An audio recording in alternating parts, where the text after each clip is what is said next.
अगर मेरी तनख्वाह 40,000 रुपये, अब मान लीजिए मुझे ये केस फाइल अप करना है, अब मुझे एक एडवोकेट भी चाहिए मेरी तरफ से खड़ा होने के लिए।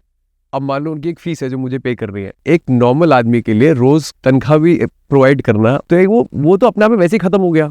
एलिमनी का जो लॉ है वो इसके लिए है ताकि जो आपकी नॉन वर्किंग वाइफ है वो भूखी ना मरे, वो एक थोड़ा सा स्टैंडर्ड ऑफ लिविंग जो आपका है उतना एटलीस्ट एंजॉय करे, दैट इज द लॉ। अब कोई अगर एबल बॉडीड है, वो जानबूझ के काम नहीं कर रही, आप उसको भी मेंटेनेंस दे रहे हो, अगर वो काम करने लग जाएगी तो मेंटेनेंस नहीं बनेगी। ये लूप होल फिलअप क्यों नहीं होते?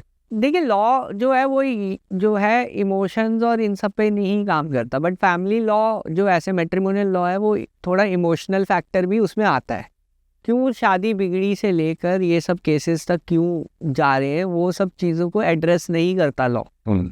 वो लॉ देखता है कि वुमेन है, वर्किंग नहीं है, मेंटेनेंस दो, सिंपल एज दैट। वो ये नहीं देखेगा किसकी गलती है, किसकी एट द इंटरिम स्टेज तो बिल्कुल नहीं देखेंगे।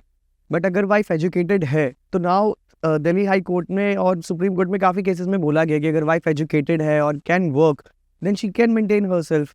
और even there is a clause in 125 and CrPC also कि लॉ, हमारे लॉ में क्लॉजेज है जहाँ पे husband can seek maintenance, but कभी नहीं मिलता। आप कभी कोर्ट जाओ और बोलो कि मेरे को मेरी वाइफ मेंटेन करे, जज हंसते हैं कि ठीक है, नहीं sorry this is not possible, you can not seek maintenance from wife की वाइफ ज़्यादा अर्न कर रही है। Although there is a law, आप सीक कर सकते हो, बट बहुत कम चांसेस है कि हस्बैंड के फेवर में कभी मेंटेनेंस ऑर्डर हुआ हो। अभी रिसेंटली एक ऑर्डर हुआ भी था जिसमें 5,000 मेंटेनेंस हुई थी, वो भी इस कंडीशन में हुई थी कि हस्बैंड इज बेड रिटन, वो कुछ नहीं कर सकता, और जो वाइफ जो थी she is a makeup artist.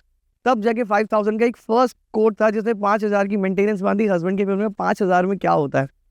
तो there are small small issues in, जैसे अभी न्यूज़ में चल रहा था एक ग्राउंड ले लिया डिवोर्स लेने का कि मेरा हस्बैंड मुझे रोज शाम को मोमोज नहीं खिलाते। So these are some grounds where they actually seeking a divorce.